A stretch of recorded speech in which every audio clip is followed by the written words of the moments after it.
Hey everyone, welcome back to my channel for another custom bullet journal flip through. So for those of you who don't already know, I sell custom bullet journals over on Etsy. So all of my customers have total freedom to make this journal exactly what they want it to be. And if you're interested in checking those out or buying one for yourself, I would definitely recommend checking out the link to my Etsy shop sooner rather than later. I already have lots of people ordering journals for 2022, which honestly is really smart because there's only one of me. I can only make journals so fast, and so I know that when it gets closer to the end of the year, I end up having to say no to a lot of customers, and I don't want that to be the case. So if you're thinking about getting a journal even further down the road, please do check that out. So today we're flipping through a 12-month full doodle journal, and this journal is going off to Hawaii, which I'm so jealous of this journal. I've always wanted to go to Hawaii.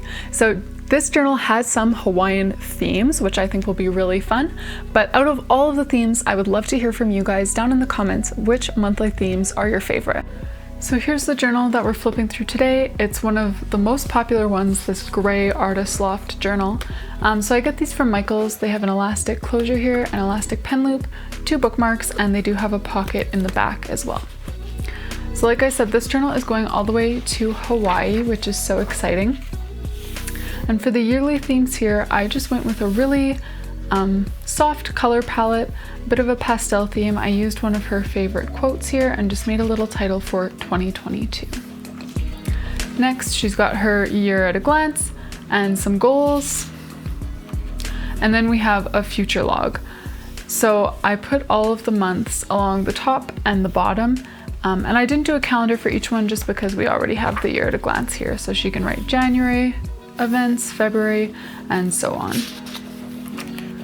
Then she has a page for tracking her pen pals. So she does a lot of pen paling. So this side here is for pen pals in the US, and this side here is for her international pen pals. So she can write their name and address, and I did leave some blank space in case she wants to add a column to write like the dates that she sends letters to them and stuff like that. But that part is up to her. Then we've got a things to check out page and a books of 2022 where she can write down the title, author, and date that she completes it.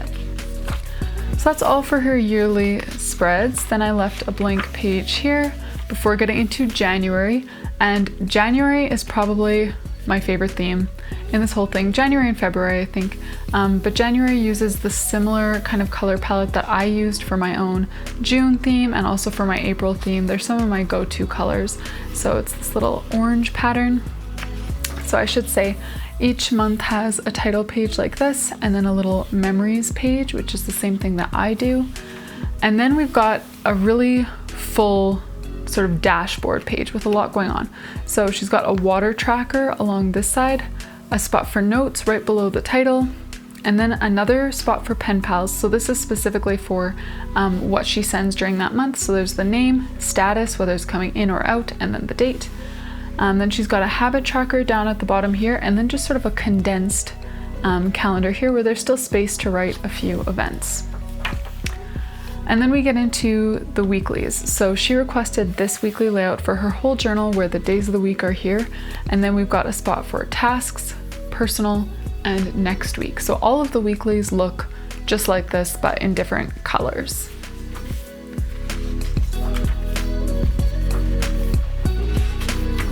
Then we get to February, which is probably my next favorite one, and it's this little purple cow. So I have done a purple cow theme before for a pen pal letter, which I will link above. But yeah, I've never done it in a bullet journal, and I really like how it turned out. So again, we've got her big dashboard here with a spot for habits, a calendar, pen pals, water, and notes.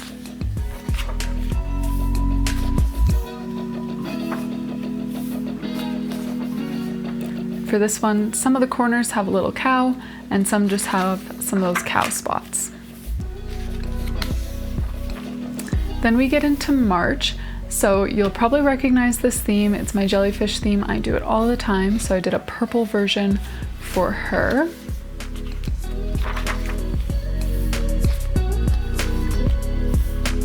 I didn't really do 2 purple months back to back on purpose, like the cow and then this one, but it's all right. I think she likes purple. Then we have April, and she requested a monarch butterfly theme. So I did this orange little butterfly, and again, there's one perched on the memories title. And then we've got her dashboard and her weeklies.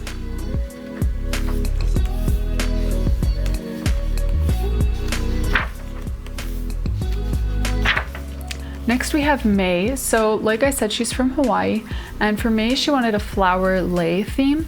So I went on Pinterest, I was looking for pictures of different flowers that would typically be found in a lei like this, and so I think I got some of the key ones, I hope so, but this was kind of a new theme for me.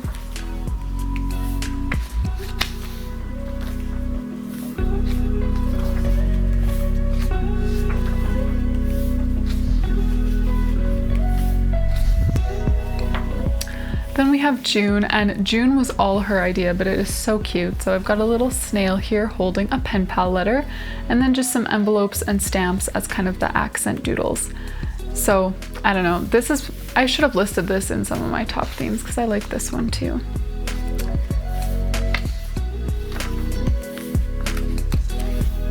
And for the corners, some of them have little envelopes and stamps, and some of them have the little snail.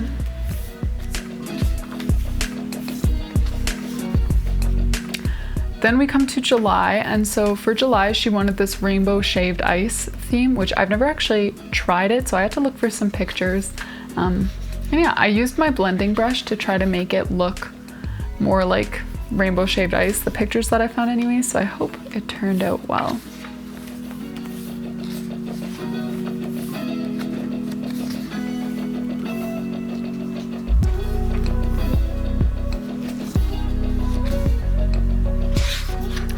Then we come to August, and I really like this August theme too. I've done something sort of similar to this before, where I've done like kind of a Dutch door looking thing, but it's not actually a Dutch door. I just did a design on the side part here, and I really am loving the color palette that I used for this month. For the accent doodle, since I couldn't really make like Dutch doors or landscapes for the whole thing, I just used a bunch of these wavy lines, and they're a good filler. I've been using them in my own journal as well.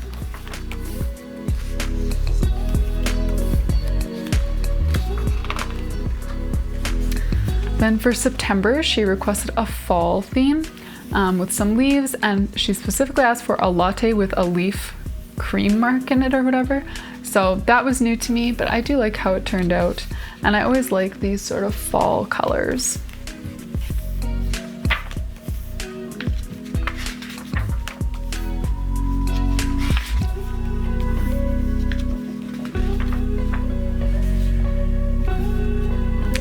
Then for October, I did a little cactus theme for her, using little purple pots.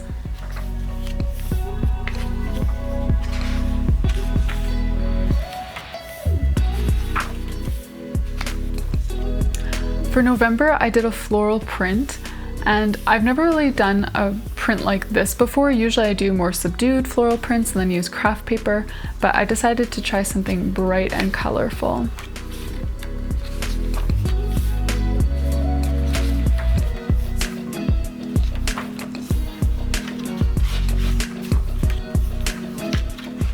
And finally we come to December, and December you will likely recognize because I've done it a few times now, and it's just this really sort of classy looking black leaf pattern, and it's one of my favorites.